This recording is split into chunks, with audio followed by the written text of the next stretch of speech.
అదే RTV app వార్తల్ని క్షణాల్లో చదివే అవకాశం ఉంటుంది. ఒక న్యూస్ పేపర్, ఒక టెలివిజన్ ఛానల్ మీ చేతుల్లో ఎప్పుడూ ఉంటాయి. ఈరోజు గౌరవ ముఖ్యమంత్రి వర్యులు నారా చంద్రబాబు నాయుడు గారు, ఉప ముఖ్యమంత్రి వర్యులు పవన్ కళ్యాణ్ గారు ప్రభుత్వం యొక్క ఆలోచన సామాన్య ప్రజలకి అందుబాటులో ఉండే విధంగా ఉచితంగా శాండ్ ఇవ్వాలని, ఇసుక ఇవ్వాలని చెప్పి నిర్ణయించుకోవడం.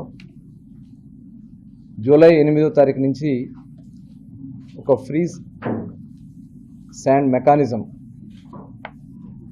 తయారు చేసి అందించాలనేది లక్ష్యంగా పెట్టుకుని స్టార్ట్ చేసింది.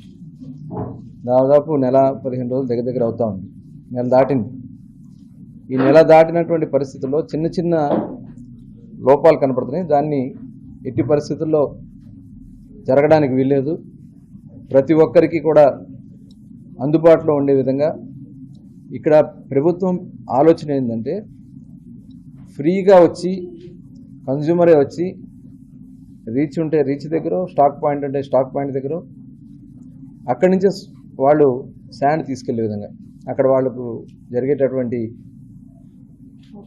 ఆపరేషన్స్ ఏదైతే ఉంటాయో, ఎక్స్కవేషన్ కానీ, అక్కడ ర్యామ్ ఫార్మేషన్ కానీ, దానికి ఖర్చులు పెట్టుకుని వాళ్ళు తీసుకెళ్లాలనేది ప్రభుత్వం యొక్క ఆలోచన. దానికోసం ఒక మెకానిజం క్రియేట్ చేయాలని చెప్పి లక్ష్యంగా పెట్టుకున్నాం. ట్రాన్స్పోర్టేషన్ వాళ్ళే తీసుకెళ్తారు, వాళ్ళే వెహికల్ తీసుకుని వాళ్ళే తీసుకెళ్లాలనేది ప్రభుత్వం యొక్క ఆలోచన. లాస్ట్ గవర్నమెంట్ చూసాం ఏ రకంగా జరిగిందో అవన్నీ చూసాం. అలా జరగడానికి వీలేదని చెప్పి పెట్టుకున్నాం. అవన్నీ కూడా క్రియేట్ చేసుకోవడానికి కొద్దిగా సమయం పడుతూ ఉంది. దానికోసం ఇవాళ రాజమండ్రికి వచ్చి, ఎందుకంటే దాదాపు రాష్ట్రంలో ఒక సగభాగానికి ఈ గోదావరి నుంచి మనకి శాండ్ అందుతుంది. అటు విశాఖపట్నం దగ్గర నుంచి చూసుకున్నా, ఎందుకంటే శ్రీకాకుళం, విజయనగరం అక్కడ సరిపోయినా కొంత వచ్చినా ఎక్కువ విశాఖపట్నం అంత కన్స్ట్రక్షన్ ఇక్కడి నుంచి వెళ్తుంది. వెస్ట్ గోదావరిలో కూడా అవైలబిలిటీ లేదు. ఎందుకంటే మాన్సూన్ సీజన్ ఇది. ఈ మాన్సూన్ సీజన్లో ఎన్జిటి నామ్స్ ప్రకారం బీచెస్లో ఎక్కడా కూడా మన శాండ్ తీయటానికి వీల్లేదు. అంటే అక్టోబర్ 15 వరకు ఈ వర్షాకాలంలో మన శాండ్లో రీచెస్లో తీయటానికి లేదు. కాబట్టి దాని వరకు ఎంత అవైలబిలిటీ మన రాష్ట్రానికి అవసరం అని చెప్తే, సంవత్సరానికి అధికారులు ఇచ్చిన అంచనా ప్రకారం 3 కోట్ల టన్నులు శాండ్ రిక్వైర్మెంట్ ఉంటుంది. ఆ 3 కోట్ల శాండ్ రిక్వైర్మెంట్కి ఈ 4 నెలలు మనం ఇమీడియట్గా అందించాలంటే 1 కోటి టన్నులు మనం అవైలబిలిటీ పెట్టాలని చెప్పి, ఒక 1 crore సంబంధించి స్టాక్ పాయింట్స్లో 42 లక్షలు ఉంది. ఏదైతే డీసిల్టేషన్ వాళ్ళు చేసినటువంటి దాన్ని ప్రకారం వచ్చేటటువంటి దాన్ని ఒక 70 లక్షల పైన వస్తుంది. కాబట్టి 1 crore అబవ్ వస్తుంది. ఈ 4 నెలలకి సరిపోద్దని మేము లక్ష్యంగా పెట్టుకున్నాం. ఆల్రెడీ స్టాక్ పాయింట్స్ నుంచి రాజమండ్రిలో 4 లక్షల టన్నులు ఉంటే ఇప్పుడు దాదాపు 3 లక్షల టన్నులు దగ్గర ఎక్స్కవేషన్ జరిగింది. కస్టమర్స్కి ఇచ్చారు, సేల్ జరిగింది. అదే సేల్ కాదు, వాళ్ళు తీసుకెళ్లారు, సరఫరా జరిగింది, వాళ్ళు పట్టుకెళ్ళారు. ఇంకా ఈ మనకి ఏదైతే బోట్మెన్ సొసైటీస్ ఉన్నాయో డీసిల్టేషన్ సంబంధించి, అవి ఇంకొకటి స్టార్ట్ కావాల్సింది ఉంది. అది కూడా త్వరలోనే దానికి ఎట్లా ఇమీడియట్గా చేయాలని చెప్పి వాళ్ళు రివ్యూలో చేసుకున్నాం. అక్కడక్కడ చిన్న చిన్న కోఆర్డినేషన్ లోపాలు ఉన్నాయి. అవన్నీ కూడా ఇమీడియట్గా సాల్వ్ చేయమని కలెక్టర్ గారి ఆధ్వర్యంలో కమిటీ కూడా ఉంది. కాబట్టి శాండ్ కమిటీ ద్వారా వెంటనే దాన్ని కూడా సాల్వ్ చేయడానికి నిర్ణయించుకోవడం కూడా జరిగింది. అలాగే స్టేట్ లెవెల్లో కొన్ని నిర్ణయాలు తీసుకోవాల్సి ఉన్నాయి ప్రభుత్వ పరంగా. అవి కూడా నెక్స్ట్ వీక్లో అవి కూడా తీసుకుంటే, అవన్నీ కూడా ఏదైతే బోట్మెన్ సొసైటీస్ ద్వారా జరగాల్సినటువంటి ఎక్స్కవేషన్ అంతా కూడా దాని ద్వారా జరిగితే దాదాపు 3/4% మనకి ఇబ్బంది లేకపోతుంది. రేపు మళ్ళీ మన అక్టోబర్ 15 నుంచి ఇక్కడ రాజమండ్రి చుట్టుపక్కల ఒక 17 రీచ్లు ఉన్నాయి. ఈ 17 రీచ్లకి కావాల్సినటువంటి ఎన్విరాన్మెంట్ క్లియరెన్స్ కానీ ఇవన్నీ కూడా మనం కరెక్ట్ చేసుకుంటే ఒక నెల రోజులు అవన్నీ కూడా క్లియర్ చేసుకోగలిగితే అక్టోబర్ 15 నుంచి 17 రీచ్లు కూడా ఓపెన్ అయితే అసలు శాండ్ సమస్య అనేది లేకుండా ఇటు పరిస్థితులు ఉంటుంది. రాష్ట్రం మొత్తానికి కూడా ఇక్కడి నుంచి అందించే పరిస్థితి ఉంటుంది. గోదావరిలో చాలా శాండ్ ఉంది మనకి. కాబట్టి అవన్నీ కూడా ఇమీడియట్గా చేయాలనుకుంటున్నాం. అలాగే ఒక మెకానిజం కూడా చేయాలనుకుంటున్నాం. లారీ ఓనర్స్ రేట్లు ఇవన్నీ డిఫరెన్సెస్ వస్తున్నాయి. కొంతమంది ఎక్కువగా డిమాండ్ సృష్టించి రేట్లు ఎక్కువగా చేస్తున్నారు. అలా జరగకుండా సచివాలయంలోనే ఇప్పుడు ఎవరైతే కస్టమర్ ఎవరికైతే కావాలో ఇల్లు కట్టుకుంటా ఉన్నాడో లేకపోతే అక్కడ ఏదైనా వర్క్ చేసుకునే వాళ్ళు ఉన్నారో డైరెక్ట్గా సచివాలయంకి వెళ్ళి సచివాలయంలోనే అతను అక్కడ బుక్ చేసుకోగలిగితే దాన్ని ఊబరైజేషన్ ద్వారా వెహికల్స్ కూడా దాంట్లో మనం కొన్ని జీపీఎస్ సిస్టంలో పెట్టి ట్యాగ్ చేసుకుని ఆ వెహికల్స్కి మెసేజ్ వెళ్తుంది. వాళ్ళు వెళ్ళి ఆ స్టాక్ పాయింట్ నుంచి వాళ్ళ అమౌంట్ కట్టుకుంటే ఏదైతే ఎక్స్కవేషన్ ఛార్జెస్ అయ్యి అక్కడ కట్టుకుంటే డైరెక్ట్గా ఆ వెహికల్ వాళ్ళకి లోడ్ అవుతుంది. లేదు వాళ్ళే వెహికల్ తీసుకెళ్ళి లోడ్ చేసుకోవాలన్నా కూడా చేసుకోవచ్చు. ఇట్లా ఒక కార్యక్రమాన్ని తీసుకోవాలని చెప్పి దాని మెకానిజం తయారు చేస్తున్నాం. అవి కూడా త్వరలోనే కంప్లీట్ అవుతాయి. అప్పటి వరకు ఎక్కడ కూడా లూట్ రాకుండా ఉండే విధంగా అన్ని చోట్ల కూడా చేస్తున్నాం. మధ్యాహ్నం నుంచి అమలాపురం కూడా వెళ్ళి అమలాపురంలో కూడా కొద్దిగా డిస్టర్బెన్సెస్ ఉన్నాయి, అవన్నీ కూడా కరెక్ట్ చేయాలని చెప్పి అనుకున్నాం. ఎట్టి పరిస్థితుల్లో ప్రభుత్వ లక్ష్యం ప్రజలకు ఉచితంగా తీసుకెళ్లే అవకాశం ఇవ్వాలి. వాళ్ళ ఖర్చులకి మించి వెళ్లకుండా ట్రాన్స్పోర్టర్స్ కూడా మాట్లాడటం జరిగింది. అలాగే ఇక్కడ బోట్మెన్ సొసైటీ మెంబర్స్తో కూడా ఇప్పుడు మాట్లాడటం కూడా జరుగుతుంది. వాళ్ళందరూ కూడా పనిచేయడానికి సిద్ధంగా ఉన్నారు. టెక్నికల్ ప్రాబ్లమ్స్ ఏమన్నా అవన్నీ కూడా సాల్వ్ చేయడానికి కలెక్టర్ గారి ఆధ్వర్యంలో అవన్నీ కూడా చేస్తారు. గౌరవ మంత్రివర్యులు కందులు దుర్గేష్ గారు కానీ, బుచ్చి చౌదరి గారు కానీ, వెంకటేశ్వరరావు గారు కానీ, బలరాం గారు కానీ, బలరామకృష్ణ గారు కానీ, అందరూ కూడా వాసు గారు అందరూ వచ్చి చాలా అమూల్యమైన సలహాలు ఇచ్చారు. తప్పకుండా ఎవరైతే రేటుకు మించి లారీ ఓనర్స్ కానీ, లారీకి సంబంధించిన వాళ్ళు కానీ ఆ గ్రామాల్లో ఆ ట్రాన్స్పోర్టేషన్ ఖర్చులు కానీ, ఇక్కడ ఏదైనా ఎక్స్కవేషన్ ఖర్చులు కానీ మించి వాళ్ళు అమ్మితే ఇమీడియట్గా యాక్షన్ తీసుకోమని చెప్పి మరి జిల్లా ఎస్పీ గారికి సెబ్ కంట్రోల్లో ఉంటుంది కాబట్టి ఎస్ఈబి నుంచి ఇమీడియట్గా వాళ్ళ మీద యాక్షన్ తీసుకోమని చెప్పడం కూడా జరిగింది. అలాగే ఇప్పుడు ఏదైతే స్టాక్ పాయింట్స్ ఉన్నాయో స్టాక్ పాయింట్స్ నుంచి కూడా ఎవరన్నా హద్దు మీరు ప్రవర్తిస్తే కూడా వాళ్ళ మీద కూడా ఇమీడియట్గా చర్యలు తీసుకోవడం జరుగుతుంది. చాలా సీరియస్గా ఉంది ప్రభుత్వం ఈ విషయంలో మటుకి. సామాన్యుడికి అందుబాటులో ఉండే విధంగా చేయాలనే లక్ష్యంతో, ఎందుకంటే మనం చూసాం లాస్ట్ గవర్నమెంట్లో జేపీ సంస్థ ద్వారా ఎంత దోచుకున్నారు. టన్ను 475 రూపాయలు పెట్టారు ఆ రోజున. మనం రూపాయి తీసుకోవట్ల ప్రభుత్వం, కానీ ఆ రోజున వాళ్ళు చేసినటువంటి దోపిడీ వాళ్ళ ప్రజలు భయపడిపోయారు. అదేవిధంగా ప్రతిమ అని, తర్వాత జీసీకేసీ అని విపరీతంగా శాండ్లో ఎంత దోచుకున్నారనేది కళ్ళ ముందు కనపడుతూ ఉంది. అందుకని వాడు మైనింగ్ డిపార్ట్మెంట్ మొత్తాన్ని కూడా ప్రక్షాళన చేస్తున్నాం. మైనింగ్లో చాలా అద్భుతాలు చేయొచ్చు. అపారమైనటువంటి ఖనిజ సంపద ఉన్నటువంటి రాష్ట్రం మన రాష్ట్రం. అటు మేజర్ మినరల్స్ కానీ, మైనర్ మినరల్స్ కానీ వీటిని కానీ చక్కగా మనం వినియోగం చేస్తే ఎంప్లాయ్మెంట్ ఇవ్వచ్చు. ప్రభుత్వం ఆదాయం కూడా మొత్తం ఈ రాష్ట్రాన్ని అభివృద్ధి పదంలో నడిపించడానికి అద్భుతమైనటువంటి ఖనిజ సంపద ఉన్నటువంటి రాష్ట్రం ఆంధ్ర రాష్ట్రం. ఇవాళ గత ప్రభుత్వం దాన్ని మొత్తం కూడా భ్రష్టు పట్టించారు. దాదాపు 20,000 కోట్ల పైన, ఇది ప్రాథమికంగా మాకు వచ్చిన అంచనా ప్రకారం 20,000 కోట్ల దగ్గర 19 నుంచి 20,000 కోట్లు దోపిడీ జరిగింది ఒక మైనింగ్ డిపార్ట్మెంట్లో. దానికోసమే విజిలెన్స్ ఎంక్వైరీ జరుగుతుంది. సిబిసిఐడి కూడా దాని మీద ముఖ్యమంత్రి గారు వైట్ పేపర్లో రిలీజ్ చేయడం జరిగింది. ఇవన్నీ కూడా చూస్తూ ఉంటే చాలా ఘోరంగా రాష్ట్రాన్ని సర్వనాశనం చేశారు. మళ్ళీ వాళ్ళ ప్రజల్ని సాటిస్ఫాక్షన్ లెవెల్స్ పెంచుకుంటూ ముందుకు తీసుకెళ్తూ రాష్ట్రాన్ని కూడా అభివృద్ధి పదంలో నడిపించడానికి కావాల్సినటువంటి అన్ని కార్యక్రమాలు చేయాలని లక్ష్యంగా పెట్టుకున్నాం. మరి ఈరోజు ఈ శాండ్ మీద జరిగినటువంటి రివ్యూలో చాలా ప్రతి డిపార్ట్మెంట్తో కూడా మేము డిస్కస్ చేయడం జరిగింది. ఇమీడియట్గా చర్యలన్నీ కూడా తీసుకుంటాం. నెక్స్ట్ వీక్ నుంచి ఇక్కడ శాండ్కి ఇబ్బంది లేదనే విధంగా మొత్తం కూడా ఏర్పాట్లు చేయమని కూడా మరి కలెక్టర్ గారు అందరికీ చెప్పడం కూడా జరిగింది. ఇవన్నీ కూడా చేసుకుని ముందుకెళ్తామని మరొకసారి తెలియజేసుకుంటూ అందరికీ నమస్కారం. 8 పాయింట్స్లో ఇమీడియట్గా చేయడానికి అవకాశం ఉంది. ఆ 8 పాయింట్ని రేపు మండే లోపు మొత్తం కూడా క్లియర్ చేసి చేయడానికి ఉన్నటువంటి అన్ని అవకాశాలను కూడా ఇమీడియట్గా ఓపెన్ చేస్తాం. ఇదే కాకుండా నెక్స్ట్ వీక్ ఎండింగ్ కల్లా మిగతా ఇంకొక 9 పాయింట్స్ ఉన్నాయి. ఎందుకంటే గతంలో రాఘవ కన్స్ట్రక్షన్ వాళ్ళకి వాళ్ళు ఇరిగేషన్ డిపార్ట్మెంట్ వాళ్ళు ఇవ్వడం జరిగింది. అది కూడా క్లారిటీ తీసుకుని నెక్స్ట్ వీక్లో ఆ 9 కూడా వస్తే ఇంకో 17 బోట్మెన్ సొసైటీకి సంబంధించినటువంటి పాయింట్స్ నుంచి మనకి శాండ్ అవైలబిలిటీ వస్తుంది. కాబట్టి ఫస్ట్ వాళ్ళకి ప్రభుత్వం ఇచ్చిందండి, కానీ వాళ్ళ తర్వాత వాళ్ళ చేత తీయకుండా వీళ్ళు ఇక్కడ కొంతమంది వాళ్ళు తీసి తర్వాత డిసెంబర్లో కూడా కోర్టు ఆదేశం ఇచ్చినప్పుడు అప్పుడు పైకి తీసుకొచ్చారండి. వాళ్ళు ఇవాళ కొన్ని కోట్ల అదన్నీ ఎంక్వైరీ జరుగుతున్నాయి. దానికోసం ఎంక్వైరీ జరుగుతుంది. విజిలెన్స్ ఎంక్వైరీ జరుగుతుంది, సిబిసిఐడి ఎంక్వైరీ జరుగుతుంది. అవన్నీ కూడా ఎక్కడ శాండ్లో జరిగినా మైన్లో జరిగినా ఎవరిని కూడా వదిలిపెట్టేది లేదు, జరుగుతుంది. ఆల్రెడీ దానికి సంబంధించినటువంటి ప్రాసెస్లో పెట్టడం జరిగింది. విజిలెన్స్ అయితే ఆల్రెడీ ఎంక్వైరీ జరుగుతుంది. ఆల్రెడీ ఎవరన్నా ఈ మైనింగ్లో కానీ ఈ శాండ్లో కానీ నష్టపోయినటువంటి బాధితులు ఎవరున్నా కంప్లైంట్లు ఇస్తే దాని మీద కూడా చర్యలు తీసుకున్న సిద్ధంగా ఉంది. సార్ జిల్లాలో మైన్స్లో వెంకటరెడ్డి గారి రామచంద్ర రెడ్డి గారి పాత్ర కలెక్టర్ కొంతసారి దగ్గర నుంచి మొత్తం బెదిరించి పంపించేసి వీళ్ళు స్వాధీనం చేస్తున్నారండి. స్టాక్ సుమారు 150 కోట్ల వీళ్ళు స్టాక్ అని పెట్టుకోవాలి. దీని వెనక చాలా ఉంది, వీళ్ళే కాదు ఇక చాలా మంది ఉన్నారు, అందరూ వస్తారు. పైన ఉన్నారు, పైన ఉన్న ఏ లెవెల్లో ఉన్నా అందరూ ఉన్నారు, అందరూ వస్తారు. సార్ ఇంకో పాయింట్ వాళ్ళకి తెలుసు, వాళ్ళ ప్రాసెస్ వాళ్ళకి తెలుసు.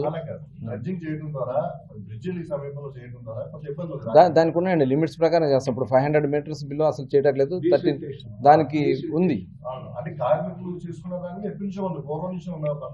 అవును, లేదు కార్మికులు చేసుకుంటాకే. అంటే ఇప్పుడు చాలా స్టాక్ ఉందండి లోపల, అదంతా కూడా తీయాలంటే ఆ రోజున ఉన్నటువంటి దీని ప్రకారం డ్రెడ్జింగ్ పర్మిషన్స్ కోసం ఆ రోజు కొన్ని కంపెనీలు ముందుకు వచ్చారు, అది జరిగింది. అప్పుడు ఇప్పుడైతే ఇమీడియట్గా దానికి డీసిల్టేషన్ చేయడానికి బోట్మ్యాన్ సొసైటీకే ఇస్తుంది. అదేనండి, ఇరిగేషన్ వాళ్ళు పర్మిషన్ ఇస్తారు, ఇరిగేషన్ వాళ్ళు చేయాలి. ఆ శాండ్ కానీ దాంట్లో వచ్చేదాన్ని మైనింగ్ వాళ్ళు చేస్తారు. తర్వాత మీకు గోదావరి బ్యారేజ్ దిగున ఏదైతే ర్యాప్లు ఉన్నాయో జొన్నాలు కావచ్చు, లోపల ఇవన్నీ కూడా మితిమీరి చాలా అంటే అక్కడ ఉన్న నిల్వల కన్నా ఎక్కువ చేస్తున్నారు. దానివల్ల సముద్రం ఎదరకు వచ్చేస్తుంది. మీకు వాడపాలెం బ్రిడ్జ్ దగ్గర 40 సముద్రం వస్తుంది, సిద్ధాంతం బ్రిడ్జ్ దగ్గర 40కి సముద్రం ఎదరకు వచ్చేస్తుంది. రేపు భవిష్యత్తులో ఏంటి పరిస్థితి అనేది కూడా ఇవన్నీ కూడా గతంలో జరిగినాయండి. ఇప్పుడు అవన్నీ కూడా అధ్యయనం చేస్తున్నాం. టోటల్ దాని మీద డిపార్ట్మెంట్స్ అన్నీ కూడా ఇప్పుడు మనకి పొల్యూషన్ కంట్రోల్ బోర్డు ఉంది, వాళ్ళు ఉన్నారు, ఇరిగేషన్ వాళ్ళు ఉన్నారు, డ్రైనేజ్ వాళ్ళు ఉన్నారు, అందరిని కూడా తీసుకుని దాన్ని కోఆర్డినేషన్ చేయడానికి ఇప్పుడు డిఆర్సీ కమిటీస్ వేయడం జరిగింది. ఇప్పుడు మీరు జేపీ వాళ్ళు 400 రూపాయలు టన్ను పెట్టారు, 475. ఇప్పుడు అలాగే మీ స్టాక్ పాయింట్ దగ్గరే 430 రూపాయలు అలాగే అమ్ముతున్నారు. అంటే డీసిల్టేషన్ అది కూడా చూస్తున్నాం. ఇప్పుడు బోట్మ్యాన్ సొసైటీ మెంబర్స్తో ఇప్పుడు మాట్లాడుతూ జరుగుతుంది. ఇంకా వాళ్ళు ఎంత తక్కువకు చేయగలిగితే అంత. అప్పుడు ఎందుకంటే వాళ్ళు లేబర్ ఛార్జ్ ఉంటుంది, బోట్ ఖర్చు ఉంటుంది.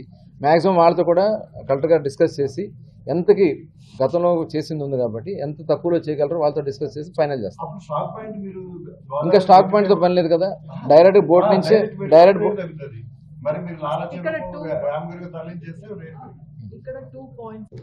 ఎవరిలో వచ్చేది మనం బోట్స్ ద్వారా కానీ స్విమ్మింగ్ బోట్ ద్వారా వచ్చేది కోర్స్ అండ్ రేట్ డిమాండ్ అక్కడ ఉండేది. అయితే ఖర్చులు పడవ ఆయిల్ ఖర్చులు లేబర్ ఖర్చులు ఈ కాస్ట్ ఎక్కువైంది. ఎప్పుడైతే ఓపెన్ చేసి డైరెక్ట్ గా లోడింగ్ రేట్ తగ్గింది. గతంలో కూడా వేమగిరి ర్యాంప్ దగ్గర ఓపెన్ అయ్యేటప్పటికి పడవల రేటు పడిపోయింది, డిమాండ్ లాగా ఆగిపోయేవాడు. ఇది జనరల్ ఫినామినా, రేట్ తగ్గాలంటే తగ్గదండి. అప్పుడు కావాలంటే సబ్సిడీ ఉంది. ఇప్పుడు అట్లా కాదు, కిందటికి వాళ్ళకి అక్కడ బోట్మ్యాన్ సొసైటీస్ ఉండవు, కిందటికి వాళ్ళు తక్కువ రేటుకి ఇస్తారు. అప్పుడు అక్కడికి వెళ్ళిపోతారు అందరు. ఇక్కడ శాతం కార్మికులు దెబ్బతింటారని చెప్పి మనం దాన్ని ఇచ్చేయలేం కదా. మనం అరే మీకు అప్పుడు చెప్పేదండి, అప్పుడు అక్కడి నుంచి తీసుకురావాల్సిన ఛార్జెస్ ఉండవు కదా. ఇప్పుడు 200 రూపాయలు తగ్గిపోతుంది, ట్రాన్స్పోర్ట్ ఛార్జెస్ తగ్గిపోతుంది, డైరెక్ట్ వెహికల్ నుంచి లోడ్ చేస్తారు. ఏమవుతుందంటే రాజమండ్రి పరిధి వచ్చేటప్పటికి 15 కిలోమీటర్లు రాజమండ్రి ఇసుక ఏదైతే ఉందో ఈ రేవుల్లో ఇక్కడ వాళ్ళు ఉపయోగించుకునేలాగా పెట్టుకున్నప్పుడు మీరు అది అవుతుంది పర్వాలా. మీకు మా ప్రభుత్వానికి సంబంధం లేదండి. వినండి, ప్రభుత్వం ఉచితంగా ఎక్కడైనా సరే వాళ్ళ రేట్ వాళ్ళది. వినండి, వాళ్ళ ఉన్నప్పుడు కూడా ఇచ్చినప్పుడు కూడా ఇదే సమస్య తలెత్తింది. ఇప్పుడు ఎక్కడ కావాలంటే అక్కడికి వెళ్ళి తీసుకుంటారు, ఎక్కడ కావాలంటే అక్కడ తీసుకుంటారు వెళ్ళి. ఆపరేషనల్ ఛార్జెస్ అనే దాని మీద మనం కంట్రోల్ పెట్టలేం. ఎందుకు పెట్టలేం చెప్పండి? అక్కడ ఆపరేషనల్ గా ఎంత ఖర్చు అవుతుందో బేర్ చేయాలి, బేర్ చేస్తే దాన్ని తెచ్చుకుంటారు. ఇప్పుడు బోర్డ్ మ్యాన్ దగ్గర కావాలనుకోండి, అక్కడికి వెళ్ళి తెచ్చుకుంటారు. ఆ రేట్ అంటుంది అది తీసుకుంటారు, దాన్ని బట్టి తీసుకుంటారు. ల్యాండ్ అయితే అవైలబుల్ ఉంది, కానీ అందించడం జరిగింది. తర్వాత వచ్చినప్పుడు గవర్నమెంట్లో ఏ రకంగా జరిగిందో మనం చూసాం. ఇవాళ దాని మీద కూడా ఎంక్వైరీస్ జరుగుతున్నాయి. సిబిసిఐ కూడా దాని మీద ఫ్రీ స్టాండ్ అందించాలి. ఎవరైతే కన్స్యూమర్ ఉంటారో వారే డైరెక్ట్గా వచ్చి స్టాక్ పాయింట్ నుంచి కానీ రీచింగ్ నుంచి కానీ స్వయంగా తీసుకెళ్ళాలని లక్ష్యం పెట్టుకుని ఎక్కడ ఒక పైసా కూడా తీసుకునేది. దానికోసం ఒక మెకానిజం క్రియేట్ చేయాలని చెప్పి ఆ మెకానిజంని జూలై 8 నుంచి మనం తీసుకున్నాం. ఆ జూలై 8 నుంచి ఆ మెకానిజంలో ఆ రీచ్లో వాళ్ళే నోట్ చేసుకుంటారు. దానికి ఎంత వాళ్ళు పే చేసుకుంటారు. అలాగే అక్కడ గ్రామంలో రోడ్ సైన్ వేసుకోవడానికి సీనరీస్ ఉంటుంది కాబట్టి ఆ సీనరీ ఛార్జెస్ వాళ్ళే కట్టుకుంటారు. ఇంకా ట్రాన్స్పోర్ట్ కూడా వాళ్ళే స్వయంగా వెహికల్ తీసుకెళ్ళాలని చెప్పి లక్ష్యంగా పెట్టాము. అవైలబుల్ చేయాలని చెప్పి పెట్టుకున్నాం. దాంట్లో భాగంగా ఈ 42 లక్షలు కాకుండా ఈ ఏదైతే డీసెంటేషన్ ద్వారా వచ్చే శాండరీ అదే అక్కడ వచ్చేటటువంటి ఏదైతే ఉందో దాన్ని కూడా ఉపయోగించుకుని దాదాపు ఒక 7 lakhs వరకు వస్తుంది. అది ఇది కట్టుకుంటే మనకు రీచ్ అవుతారు పెట్టుకున్నాం. కానీ జరుగుతుంది ఇక్కడ కొంత. అది జరగడానికి వీలేదు. అన్ని చోట్ల కూడా అవైలబిలిటీ కావాలి. రేపు అక్టోబర్ నుంచి అయితే పూర్తి స్థాయి అందుతుంది. దాంట్లో ఎటువంటి అనుమానం లేదు. అందరూ సైలెన్స్. అందరికీ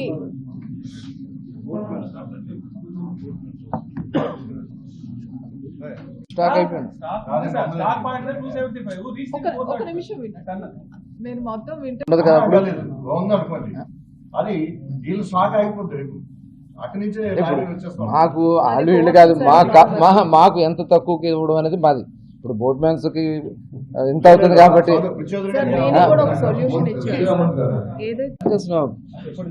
ఆల్రెడీ మొదలు పెట్టే చేస్తున్నారు. చేసిన అప్పుడు ఆన్లైన్ పర్మిట్స్ ఇస్తున్నాం.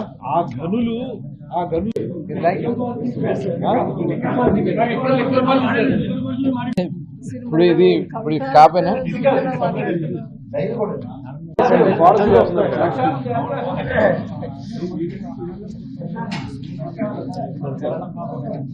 ఇప్పుడు మనం చూసాం లాస్ట్ 5 yearsలో జగన్మోహన్ రెడ్డి ప్రభుత్వం ఉన్నటువంటి వనరులన్నింటినీ కూడా టోటల్ భ్రష్టు పట్టించారు. టోటల్ రాష్ట్రాన్ని ఎట్లా దోచుకోవాలో ఆ రకంగా దోచుకున్నారు. దాంట్లో ప్రధానమైనది లిక్కర్ కూడా దాంట్లో ఒక భాగమే. ఇవాళ దాదాపు దాంట్లో కూడా 25,000 కోట్ల పైన దాంట్లో కూడా దోపిడీ జరిగింది. అది కూడా ప్రాథమికంగా వచ్చినటువంటి అంచనా ప్రకారమే. చాలా పనికిరాని బ్రాండ్స్, ఆ బ్రాండ్స్ తాగి చాలామంది అనారోగ్యం పాలైపోయారు. చాలామంది లివర్లు చెడిపోయి, కిడ్నీలు చెడిపోయి, బ్రెయిన్ కొట్టేసి చిన్న వయసులో చనిపోయారు చాలామంది. అసలు అవన్నీ చూస్తూ ఉంటే చాలా బాధేస్తూ ఉంది. అంటే వాళ్ళ అక్రమ సంపాదన కోసం ఏదైనా చేస్తారు. దాన్ని చేయడం కోసం ఫస్ట్ నుంచి కొట్టుకుంటూ వచ్చేసారు. ఫస్ట్ వాళ్ళు చేసింది ఏంటంటే వచ్చిన వెంటనే ధరలు పెంచేశారు. అప్పటికి 70 రూపాయలు సామాన్యుడికి కూడా అందుబాటులో ఉండే విధంగా అప్పటికి 70 రూపాయలు ఉంటే ఒక్కసారిగా 150 రూపాయలు చేస్తారు. ఇంకా బ్రాండ్ కూడా పనికిరాని బ్రాండ్. సెబ్ ఉండేది గతంలో, ఎక్సైజ్ డిపార్ట్మెంట్ ఉండేది. దాదాపు 6,000 మంది ఎక్సైజ్ డిపార్ట్మెంట్ ఉండేది, ఎన్ఫోర్స్మెంట్ ఉండేది. టోటల్ అవన్నీ కూడా డివైడ్ చేస్తూ 70% తీసుకెళ్ళి ఎస్ఈబి అని పెట్టారు, స్పెషల్ ఎన్ఫోర్స్మెంట్ బ్యూరో అని పెట్టేసి పక్కకు తప్పించారు. ఉన్న డిపార్ట్మెంట్ అసలు ఎవరు లేదు, గవర్నమెంట్ షాపులు పెట్టేశారు. ఈ గవర్నమెంట్ షాపుల ద్వారా వాళ్ళకి ఏది కావాలో ఆ బ్రాండ్లో వస్తాయి. అక్కడికి వాళ్ళ సొంత డిస్టిలరీస్ కూడా వాళ్ళు హ్యాండ్ ఓవర్ చేసేసుకున్నారు. డిస్టిలరీస్ని కూడా చేసేసుకుని ఈరోజు ఇదే అమ్మాలి, ఈ బ్రాండే అమ్మాలని అట్లా షాపులో పెట్టేశారు. బ్రాండ్ పేర్లు కూడా తెలియదు జనానికి.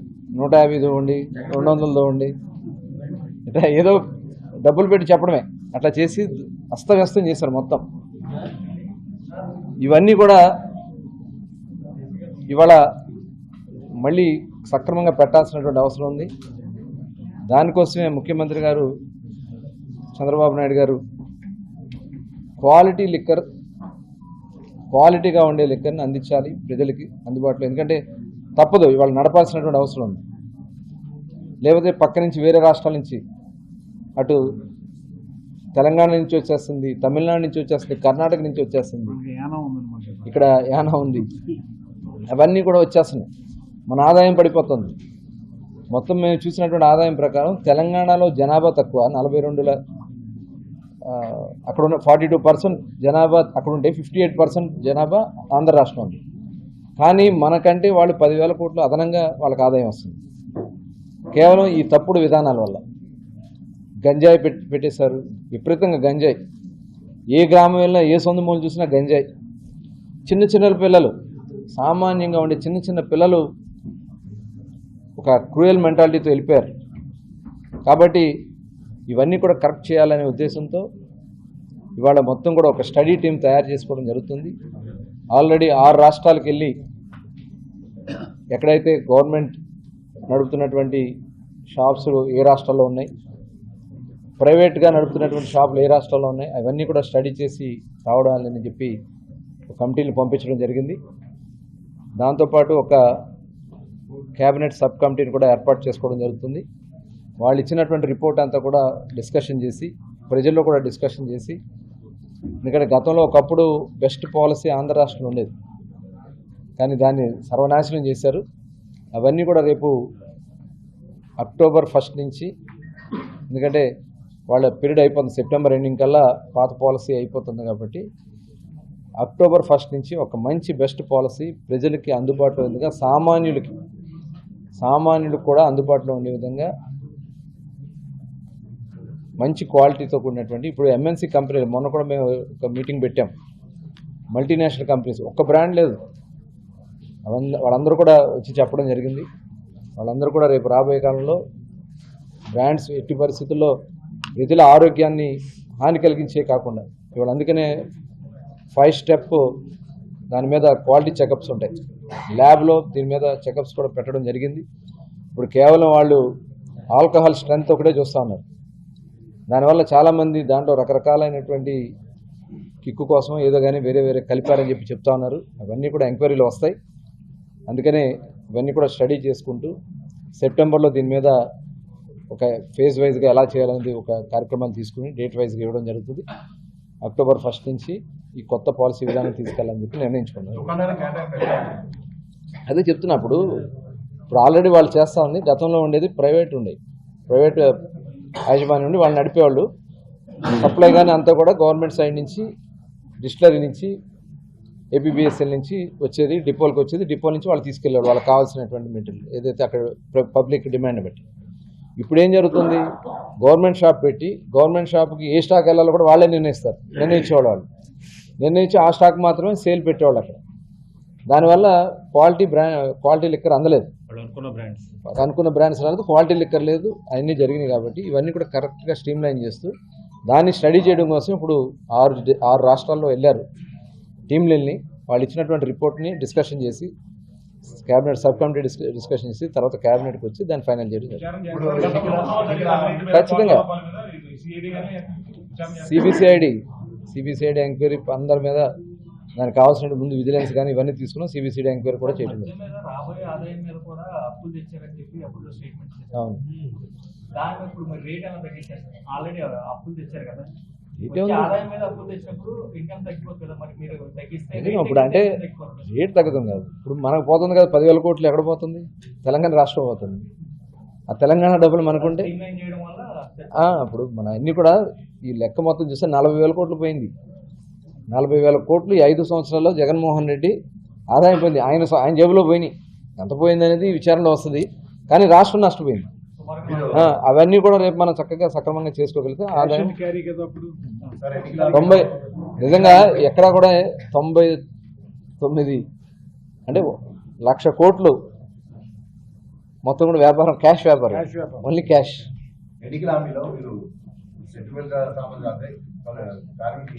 మేనిఫెస్టోలో పెట్టినటువంటి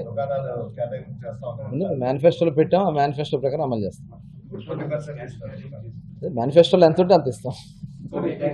చంద్రబాబు నాయుడు గారి నేతృత్వంలో అత్యంత ప్రతిష్టాత్మకంగా నిర్వహిస్తున్నటువంటి ఉచిత ఇసుక అనేటువంటి కార్యక్రమం ప్రజలందరికీ కూడా అందుబాటులోకి రావాలనేటువంటి ఆలోచనతో ఎక్కడైనా చిన్న చిన్న ఇబ్బందులు ఉంటే వాటిని అధిగమించి అనుకున్న లక్ష్యం ప్రకారం పేద ప్రజలకి, భవన నిర్మాణ కార్మికులకి ఇసుకను అందుబాటులోకి తీసుకురావాలనేటువంటి ఆలోచనతో ఒక ప్రయత్నం జరుగుతూ ఉంది.